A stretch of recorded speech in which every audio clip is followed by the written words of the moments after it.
ప్రభు యొక్క ఘనమైన నామాన్ని బట్టి ప్రతి ఒక్కరికి వందనాలు చెల్లిస్తూ ఉన్నాను. ఈ ఉదయకాలాన్ని ఆయన సన్నిధిని బట్టి, ఆయన సమాధానాన్ని బట్టి దేవుడిని ఎంతగానో స్తుతిస్తూ ఉన్నాను. ఎబ్రిల్‌కి రాసినటువంటి పత్రిక 6వ అధ్యాయము 10వ వచనం. మీరు చేసిన కార్యమును తన నామమును బట్టి చూపిన ప్రేమను మరచుటకు దేవుడు అన్యస్తుడు కాడు. సరే, నువ్వు తన నామాన్ని బట్టి చూపినటువంటి ప్రేమను మరచడానికి దేవుడు అన్యస్తుడు కాడు గాని, ఈరోజు ఆయన గురించినటువంటి స్పష్టమైనటువంటి గురి నీకుందా? స్పష్టంగా ఆయన్ను చూడగలుగుతున్నావా? ఆయన నీతో ఉన్నాడా? నీ పరిస్థితులన్నిట్లో ఆయన మాట్లాడుతూ ఉన్నాడా? కొన్నిసార్లు నువ్వు అడుగుతూ ఉంటావు కదా! ప్రభువా, నేను ఇంకా బ్రతుకుతానా లేదా? దేవా, ఈ కార్యం జరిగిస్తావా లేదా? నువ్వు నాతో స్పష్టంగా మాట్లాడు అని నువ్వు అడుగుతూ ఉంటావు. ప్రపంచం అంతట్లో మాట్లాడే దేవుడు ఈయన ఉన్నాడు. ఈయన వద్దకొచ్చి మొరపెట్టుకునేటువంటి వారందరితో ఆయన మాట్లాడడానికి శక్తిమంతుడే ఉన్నాడు. సామెతల గ్రంథము 11వ అధ్యాయము 17వ వచనం. దయగలవాడు తనకే మేలు చూసుకొనును. కనుక ఈ దయ అనేది ఒకటి హృదయంలో ఎలా పుడుతుంది? దేవుడిని ఎరిగినప్పుడే అటువంటి కనికరం వస్తుంది. అటువంటి ప్రేమ కూడా కలుగుతుంది. కనుక స్పష్టంగా ఉండడం అనేది ముఖ్యమైనటువంటి విషయం.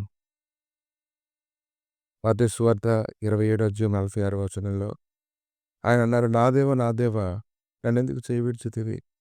ఆయన మొరపెట్టినప్పుడు, ఆయన మాట్లాడుతున్నప్పుడు అతని హృదయం ఎంత బాధాకరంగా ఉందో చూడండి. కనుక ఈరోజు దేవుడు మనతో ఉన్నాడా? మనల్ని విడిచిపెట్టి పోయాడా? లేకపోతే మనం దేవునికి దూరంగా ఉన్నామా? పరిస్థితులన్నీ ఎందుకు ఇలా ఉన్నాయి అని ఆలోచన చేసుకుంటూ ఉంటాం గానీ, అన్నదనం ఆయనతో గడిపేటువంటి వారికి ఇటువంటి అస్పష్టత అయితే ఉండదు గానీ, ఎప్పుడో ఒకప్పుడు అవసరాన్ని బట్టి గడిపేటువంటి వారికి మాత్రం హృదయంలోని ఒక వేదన కలుగుతూ ఉంటుంది. మహారోదన చేస్తూ ఉంటారు. కన్నీళ్లతో దేవుని దగ్గర యాచిస్తూ ఉంటారు. దేవా, నువ్వు నాతో ఉన్నావని అడుగుతూ ఉంటారు. నీవు నిజముగా నీ కుటుంబంతో నువ్వు గడుపుతూ ఉన్నావు కదా!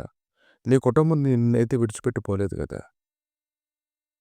మత్తయి సువార్త 19వ అధ్యాయము 27-29 వచనాలు చూసినప్పుడు పేతురు అంటూ ఉన్నాడు, ఇదిగో సమస్తమును విడిచిపెట్టి నేను వెంబడించితిమి కనుక మాకేం దొరికినని అడిగాను. అందుకు యేసు, నా నామము నిమిత్తం అన్నదమ్ములనైనను, అక్కచెల్లెండ్రనైనను, తండ్రినైనను, తల్లినైనను, పిల్లలనైనను, భూములనైనను, ఇండ్లనైనను విడిచిపెట్టిన ప్రతివాడు ఎన్నో రెట్లు అధికముగా పొందును. ఇదిగాక నిత్యజీవం సంతరించుకోండి అని చెప్పాను.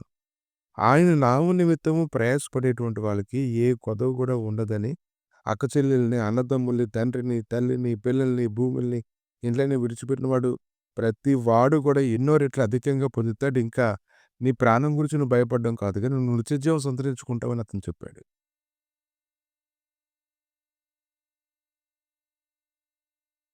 కనుక సమస్తాన్ని విడిచిపెట్టి వెంబడించేటువంటి వాడికి ఖచ్చితంగా ఉంటుంది.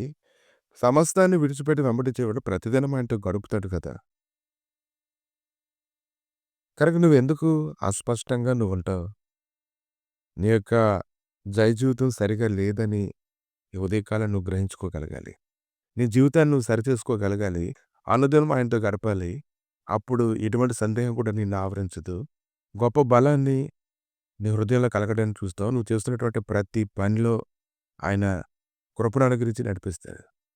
కనుక మనుషుడికి కలుగుతున్నటువంటి భయాలు అనేకములై ఉన్నాయి. వాటన్నిటిలోనూ ఎవరేం చెప్పినా వారు నమ్మలేరు గానీ, దేవుడు చెప్తే వారు నమ్ముతారు. కానీ దేవునితో వారికున్నటువంటి సహవాసం స్పష్టంగా ఉందా లేదా అనేది ప్రాముఖ్యమైన విషయం. కాబట్టి ఉదయకాలాన్ని ఆయన నీతో స్పష్టంగా మాట్లాడుతున్నాడు కాబట్టి నువ్వు ధైర్యం కలిగుండు. నిత్య జీవాన్ని నీకిచ్చిన ఆయన నీ ప్రాణాన్ని ఎందుకని రక్షించుకోలేడు? ప్రభువా, ఈ ఉదయకాలాన్ని నీ గాయపడిన హస్తాలకు అప్పగిస్తుండగా, ఎవరైతే తమను తాము సరిచేసుకొని నీతో కుదుర్చుకొని, నాయనా ఇదిగో ప్రభువా అంటు కట్టబడి ఉండేలాగా తమను తాము సిద్ధం చేసుకుంటారో, అటువంటి వారందరికీ నువ్వు స్పష్టంగా ఉండేటువంటి దేవుడివై ఉన్నావు నాయనా. అటువంటి స్పష్టతలోనికి నాయనా నువ్వు నడిపించి, బలపరచమని, కృప చూపమని, సమాధానం అనుగ్రహించి మహిమ పొందమని యేసుక్రీస్తు నామములో అడిగి వేడుకుంటున్నాము తండ్రి. ఆమేన్.